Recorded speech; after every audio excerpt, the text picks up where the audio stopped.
She said it in the parking lot of a Walgreens. We weren't even arguing. No raised voices. No accusations. Just standing by our cars, her arms crossed like she was cold, even though it was warm out. "I let you touch me out of pity," she said. Then she turned, opened her door, tossed her purse inside, and said over her shoulder like it was nothing, "Do you still have that extra key to your place?" I stared at the back of her head for a full 10 seconds. Not because I didn't hear her, but because my brain needed time to make sure I really just heard that back to back. You ever get hit in the gut hard enough that your body doesn't react at first? That's what it felt like.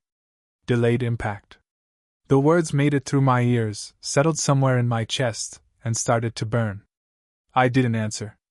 She looked back. "Well?" I said. "Why would I?" She smirked. "Because you always do. You don't walk away. That's not who you are." She was right. That had been true. I didn't walk. I stayed. Through the disrespect, the mood swings, the games. I used to think that was strength, being the one who endures. But something changed in that moment. Not a breakdown. Not rage. Just silence. I didn't say anything else. I got in my car, started it, and drove off. I didn't look at her. I didn't flip her off. I didn't speed away. I just left. That was the first win. The first time I didn't try to fix what was already too broken to hold. Back at the apartment, I sat on the edge of my bed for a while. Not scrolling. Not talking. Just thinking. Remembering all the times she weaponized affection. The way her hugs always came with strings. The way she used sex like a prize I had to earn by tolerating her mood swings or proving myself through some invented test I didn't even know I was taking. You want to know the worst part? I used to thank her. Every time she gave me even a crumb of real affection, I acted like I was lucky to get it. Like her attention was a resource I had to conserve. I didn't see the imbalance then. I just felt tired. Always tired. I kept a journal back then.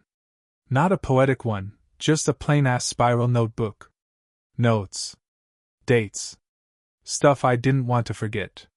And right there, between a grocery list and a log of overtime hours, was a note I'd written 2 months earlier. She said I'm not man enough to handle a woman like her. Didn't even flinch when she said it. That was the pattern. She'd break me down in small ways, one sentence at a time, and then act surprised when I eventually pulled away. Call me distant. Say I wasn't invested. Cry to her friends that I was emotionally absent. Nah. I was numb. And I don't think I was her first target either. I think she sharpened her blades on a few guys before me. Knew how to cut without drawing blood. How to say things that sounded small on paper but echoed in your head for weeks. You don't excite me anymore. Men like you are lucky to be chosen. You're good on paper. That's it. That last one was after I paid her car insurance when she forgot about it and was about to lose her license. I remember her walking out of my place that day in heels I bought her for her birthday, wearing a hoodie she never returned, after eating leftovers I packed for her the night before. Still wasn't good enough. Still just paper. I stayed because I kept thinking she'd settle down. That her chaos was a phase. That she just needed stability to match her fire. I thought maybe if I stayed calm enough, strong enough, patient enough, she'd stop testing me and finally let herself be soft. She didn't. All I got was smaller. Quieter. Hungrier for peace that never came. That night, after the Walgreens parking lot, I finally threw the key away. The extra one I had still kept. Not because I wanted her to come back, but because I hadn't fully let go. She wasn't living with me, but she stayed over a lot. Had her stuff in a drawer. A toothbrush in my bathroom. Her hair ties still showed up on my desk sometimes like tiny landmines. I packed it all up, gently. Not out of tenderness, but because I didn't want to give her the satisfaction of acting like she still mattered enough to destroy things. I bagged it. Left it by the door. Texted her the next day. Your stuff's in a bag by my door. Pick it up or don't. Not my problem anymore. She replied 2 hours later. So cold. You really changed. I didn't answer. She was half right. I did change. I stopped apologizing for expecting respect. I stopped justifying why I deserved more than weaponized intimacy. I stopped showing up to a rigged game. And she hated that. Because the second I became unplayable, she lost interest. No key. No access. No control. That was the second win. The next message came a week later. A voice note. I didn't open it, but I saw the first few words in the preview. I don't know what you think I did, but... That opener told me everything. Still not accountability. Still not even a question, just the same self-justifying tone wrapped in victim language. I deleted it. That used to be hard for me. Back when I thought ignoring someone was cruelty. Back when I believed being the good guy meant always being available, always explaining, always playing mediator even when I was the one being cut down. Now, I see it for what it is. That voice note wasn't a peace offering. It was a hook. She wanted a reaction. A reply. Something to let her know she still had reach. She didn't. After that, it shifted from guilt to bait. She started posting stuff online, songs we used to listen to. Vague quotes about men who don't know what they lost. A story of her cooking the same dish I used to make on Sundays, captioned with, "Used to be our thing." Used to be. She thought she was playing chess. What she didn't know was, I'd left the board. A few of her friends started liking my posts. One even messaged me. "Hope you're good, heard things ended messy." I didn't reply to that either. Not out of pride. Out of discipline. Because the fastest way to get pulled back into a manipulative loop is to entertain the orbit around it. She wasn't just trying to get me back, she was trying to see if I was still reachable. And she was losing her mind realizing she couldn't find the strings anymore. There's a specific kind of panic that hits people like her when their emotional currency loses value. She'd spent years mastering the art of backhanded compliments, conditional affection, and walking that fine line between closeness and cruelty. But none of that works if the other person stops buying in.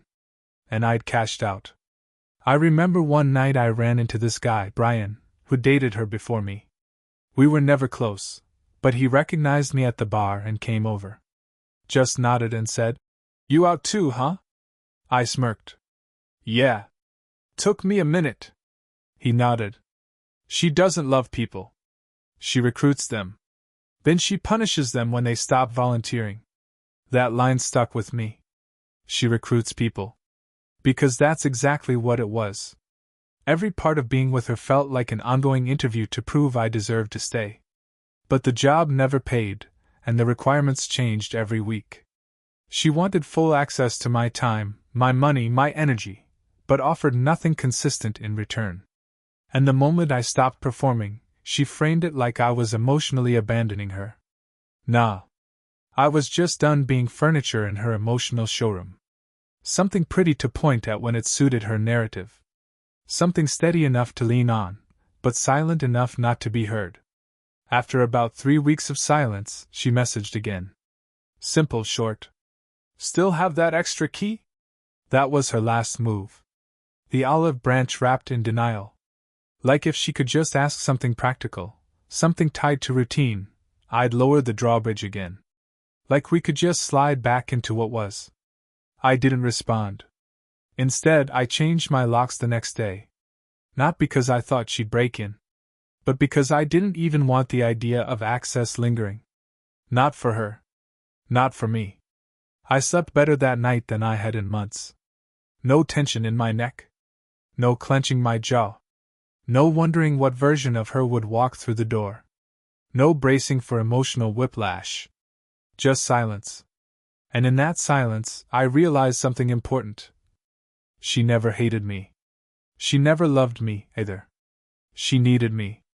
Not in a partnership way. In a usefulness way. I filled gaps. I covered bills. I made her look stable when she needed someone to believe she was healing. I played boyfriend while she played survivor. But I wasn't healing her. I was hiding her chaos. And when I stopped doing that, she didn't miss me, she missed the cover. You know how you know you're finally clear of it? When someone brings her up and you don't flinch. When you can say, yeah, it was a mess, and move on without needing to explain the timeline, the arguments, the details. I didn't need to tell anyone what she did, because enough people had already seen it. Her patterns didn't start with me, and they didn't end with me. Word gets around. The truth floats to the top when you stop trying to keep it submerged. By month 2, I wasn't just over her. I was over the version of me that thought I had to earn decency. I used to think relationships had to be hard to be real. That peace meant boredom. That love meant proving yourself over and over. That staying through pain was strength. It's not. Real strength is walking when you've got every reason to stay, because staying would mean erasing yourself to keep someone else whole. I'm not doing that anymore. I've got peace now. I've got standards. I've got boundaries that don't come with fine print. And no, I don't have that extra key. I melted it down the second she called what we had pity. Because that wasn't just about sex. That was her trying to rewrite every moment we shared into charity. That was her saying, you only mattered because I allowed it. She thought she was the prize. But a real prize doesn't have to insult you to keep your attention. It was a Thursday night when she tried again. I'd just come back from the gym, shoes off, protein shake in hand, when I got the knock on the door. Not a text. Not a call. A knock. My stomach didn't drop. That's how I knew I'd changed. A couple months ago, that knock would have triggered something. Anticipation, anxiety, maybe even hope. But now, it just felt like an interruption. I opened the door. She stood there in a hoodie, makeup light, like she was trying to go for the I'm just here to talk look. Same hoodie she used to sleep in when she stayed over. Probably on purpose. Always thinking in optics. Hey, she said. I didn't say it back. Just leaned on the doorframe and waited. She tucked a piece of hair behind her ear. A move I'd seen her do when she was nervous and trying to look innocent. Can I come in? No. She blinked. Not angry. Just surprised. Like the program glitched. Okay, she said slowly. I don't want to leave things weird. They're not weird. They're done. She tried to smile, like we were joking. Like she could just charm her way past the wall. Come on, don't be like that. You're really not gonna even let me talk? You talked plenty. You said everything that mattered. Out of pity, remember? She looked away for a second. A small twitch in her mouth. She hated being quoted. That was cruel, she said. I was mad. I didn't mean it. You meant it enough to say it. In public. Like you were proud. Silence. Then the real reason she came. I lost my job. There it was. The pivot. The reframe. The softening. I just don't really have a place right now. I've been couch surfing, and I remembered I had that key. I laughed. Not loud. Just once. Dry. Because this was the most transparent she'd ever been, but not in the way she thought. You remembered you had access, I corrected. That's all this is. She shook her head, fake offended. That's not true. I nodded. Yeah. It is. You don't miss me. You miss stability. You miss having a fallback. That's not fair, she said.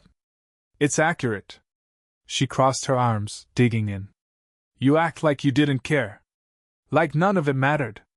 Now I stepped forward, not threatening, not loud, just solid. I cared. I gave everything I had. You used it. Then you mocked it. Then you came back when your world fell apart.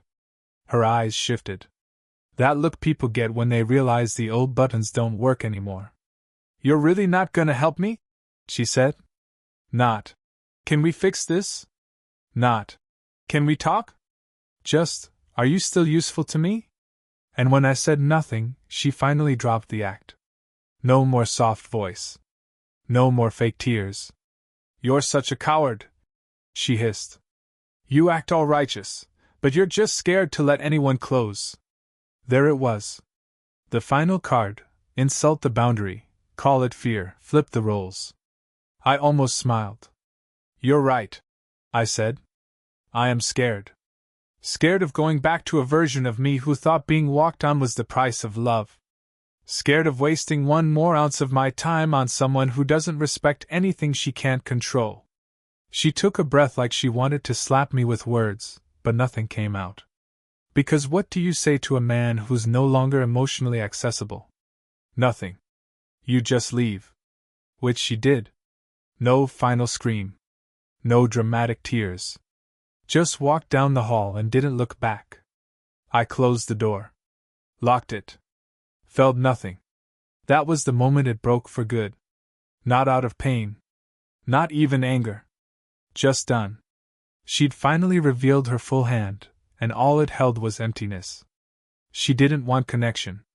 She wanted access. She didn't want partnership. She wanted provisioning. And when the benefits dried up, so did the charm. It was never about me. It was about what I could offer. What I could absorb. What I could fix. And now? I fixed me instead. That's what she couldn't handle. See, the worst thing you can do to someone who feeds off control is stop needing their approval. The second you disconnect your worth from their validation, you become invisible to their game. And they hate that more than anything. I saw a friend of hers a week later at a gas station.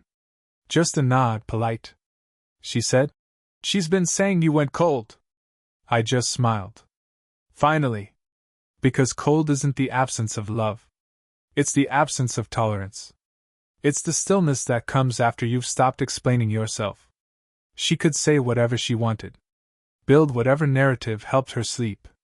But the people who really knew me? They knew the truth. They saw the bags under my eyes when I was still with her. They heard the edge in my voice when I talked about her. They saw how small I'd become. And now? Now they saw something else. Peace. Clarity. Weight lifted. That's what reclaiming yourself looks like. And if she ever wonders why the door never opened again, all she needs to do is replay her own words. I let you touch me out of pity. There's no key in the world that unlocks respect after that.